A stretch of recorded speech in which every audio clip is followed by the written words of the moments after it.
Andrew Cuomo claiming he is a victim of cancel culture. The governor clinging to power as calls to resign reach a turning point.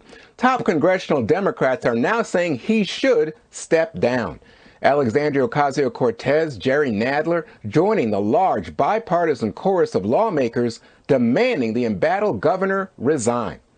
And earlier, a seventh accuser came forward to claim inappropriate behavior. She said the governor repeatedly put his hands on her body without her permission.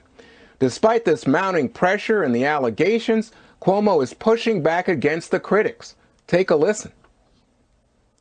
Politicians who don't know a single fact, but yet form a conclusion and an opinion are, in my opinion, reckless and dangerous.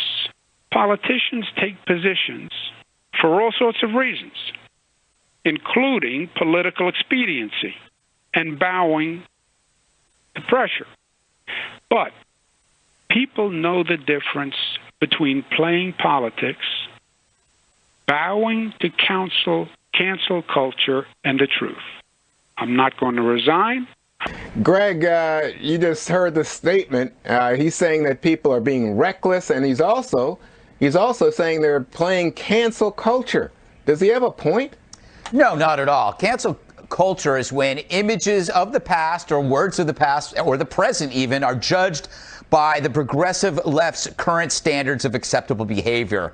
So this is not the case. It's like he's basically saying, yes, I creep the hell out of women. How dare they try to cancel me? I hate it when people cry false racism. So this is on par with that. He's crying phony cancel culture, but I don't blame him, man. His political future has about as much chance of survival as those elderly patients in the rest homes where he sent COVID cases. I mean, he's on life support. But I hear he has a new system for responding to his new accusers. Victims with the last name starting with A through L, they'll be calling the office Tuesdays and Thursdays, and victims with names starting with M through Z will be calling on Wednesdays and Fridays, just to deal with the caseload. What does Jesse Watters say? I say he's not allowed to use the phrase cancel culture. That's our phrase. Yes! You can't steal our phrase from us. That is cancel cultural appropriation. Yes. Governor. Also, he said something else. I'm not a member of this big political club. Really? Your father was a governor and you used to be married to a Kennedy. And not only he's a member, he's like one of the trustees. That's like Jeb Bush saying he's not a member of the political club. Come on. I do agree, though, technically he's innocent until proven guilty, and he can go through whatever process they have in store, whether it's the Albany police, a state investigation, and impeachment. I'm fine with that.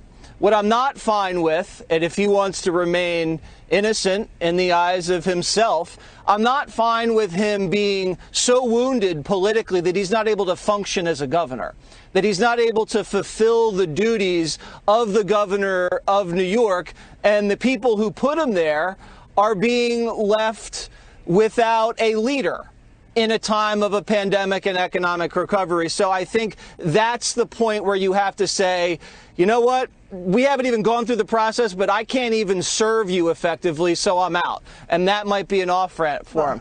It is kind of creepy the way this thing's turned. It started off with kind of ham-handed flirtation and kind of stupid pressure and maybe inappropriate touching or kissing, allegedly. And now the latest reporting, he looks like he's grooming women. He looks like a predator. And it looks like he had been doing this for several years, allegedly, and using the power that we gave him as voters to exploit women. And so that's, I think, where it's now become dangerous. But personally, I never want to be praised by the mainstream media, Juan. They created this myth of Cuomo, and they've now taken it away. I'd rather live outside that world where you don't need them, because they'll take you out.